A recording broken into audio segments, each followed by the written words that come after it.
mineral and power resources. Well, we have already started with the conventional sources of energy in our previous class.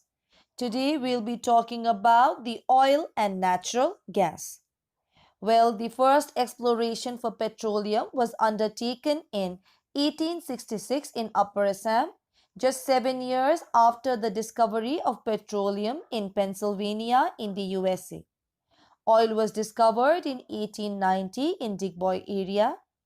Assam was the only producer of petroleum in India till 1959, when Khambat oil fields was discovered in 1958 and the first well was drilled in Ankleshwar in 1960.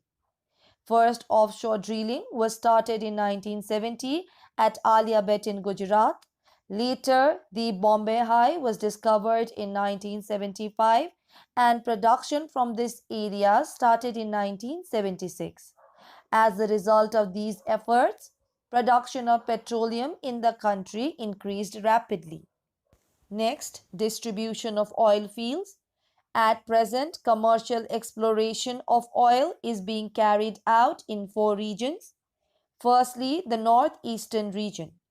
The well-known oil fields of this region are Digboy, Nahar Katia, Moran, Rudrasagar, Galiki and Hugrijan. Digboy is the oldest oil field of India where production was started in 1866 and it still continues to yield sufficient quantity of petroleum. In Tirap district of Arunachal Pradesh, there is Nigru oil field.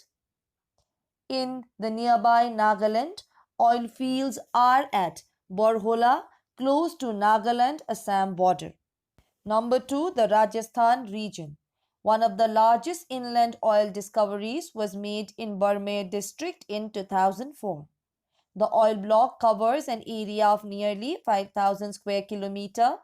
Along with discoveries of Saraswati, Rajeswari and Mangala oil field, Rajasthan has become a major oil producing state in India.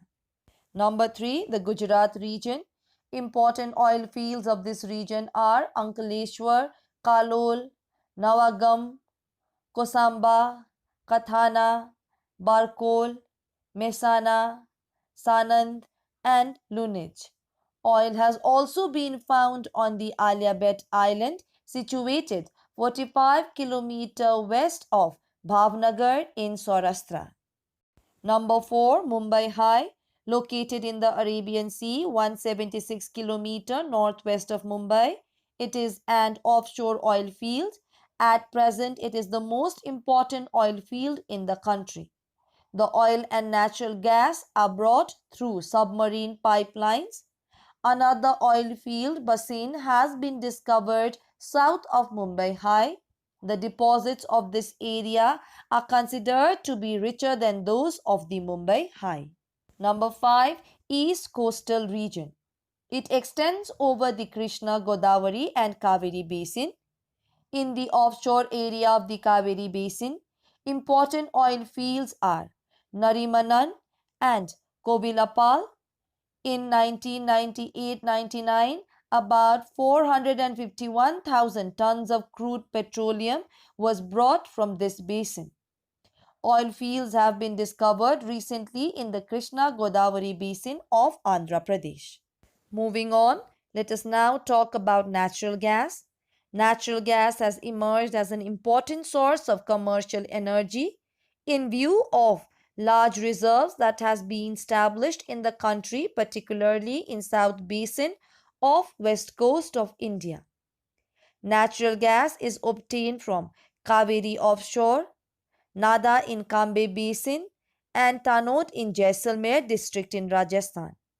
Another noteworthy feature was commencement of production from South Basin gas field since September 1988.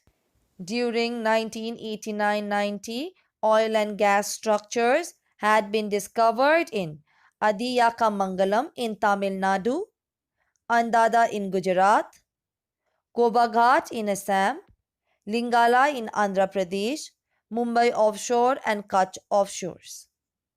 Gas Authority of India Limited was incorporated in 1984 for processing, transporting, distributing, and marketing of natural gas. Next, power generation in India.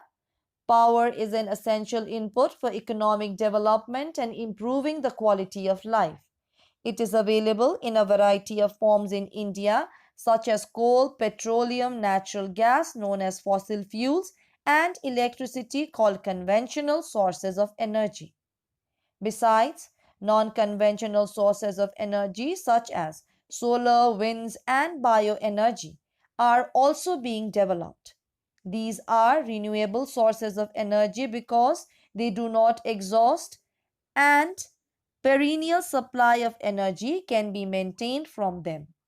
Contrary to them, conventional sources are exhaustible and do not renew naturally.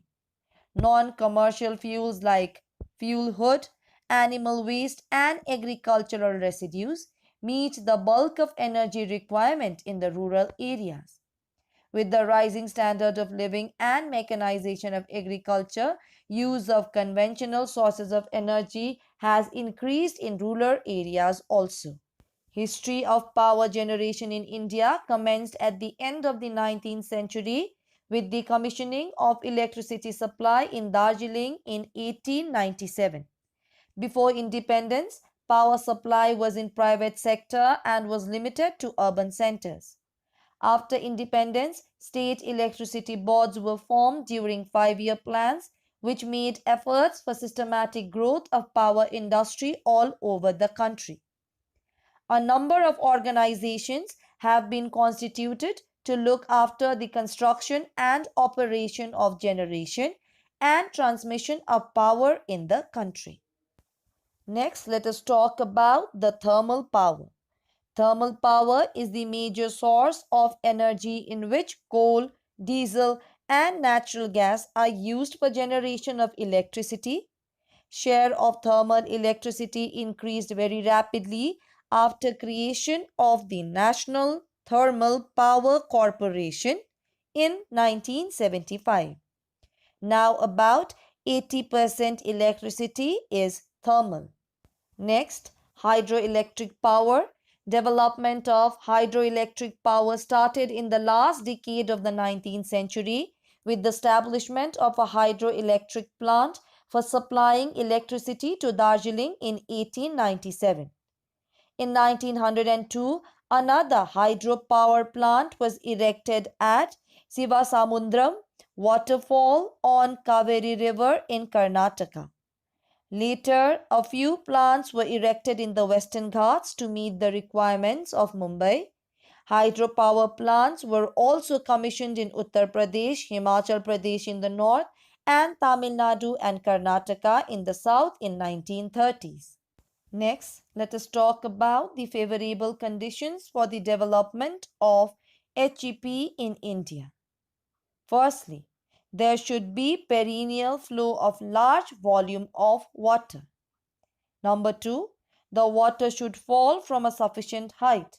This height may be in the form of a natural waterfall or a fall obtained by constructing a dam across the river.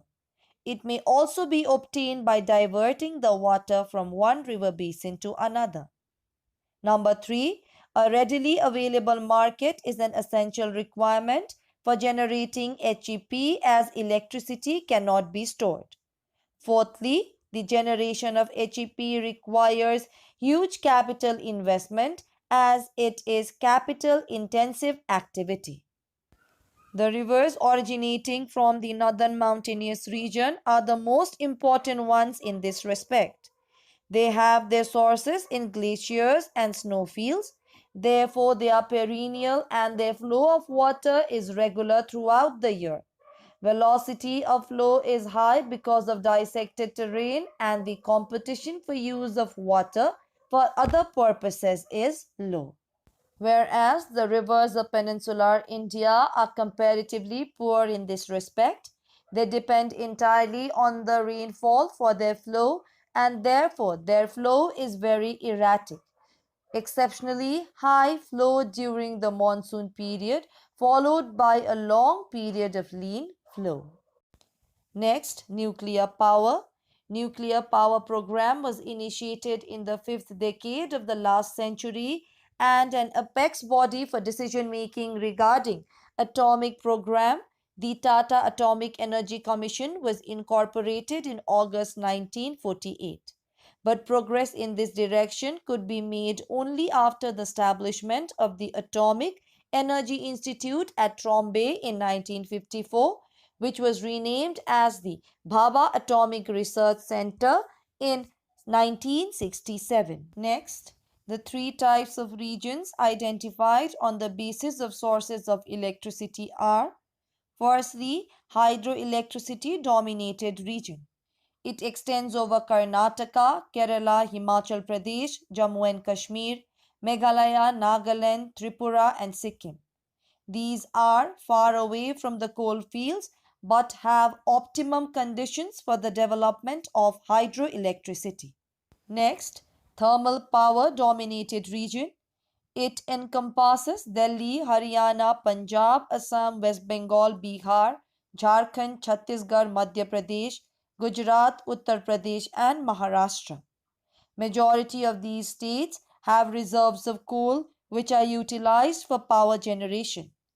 Bihar, Uttar Pradesh, Haryana, and Punjab do not have coal reserves but have direct access to coal fields by railway lines.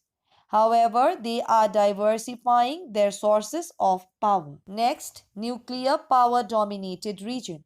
It is Rajasthan, where about 54% of total commercial energy is nuclear, 33% thermal, and 13% hydroelectricity. Next, let us talk about the non-conventional sources of energy. Well, the exhaustible sources will not last long. Therefore, efforts are being made to obtain energy from these inexhaustible sources such as sunlight, wind, tidal waves, and geothermal energy. Biogas is another renewable source. Firstly, let us talk about the solar energy. Being a tropical country, India is lucky to receive abundant sunlight in all parts except in the northern hilly regions. Solar energy can be used for cooking, water heating, space heating, etc. Next, geothermal energy.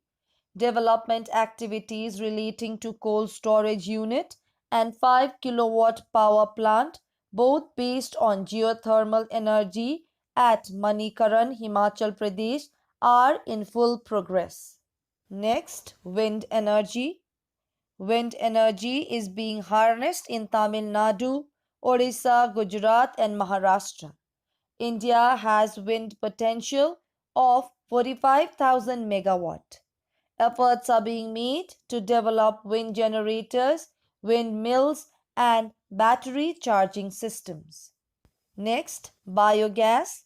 Biogas is the most important component of renewable energy in rural areas. As a byproduct, biogas plant produces enriched fertilizers. The use of biogas improves sanitation and provides smokeless and efficient cooking fuel. It can also be used for lighting and power generation.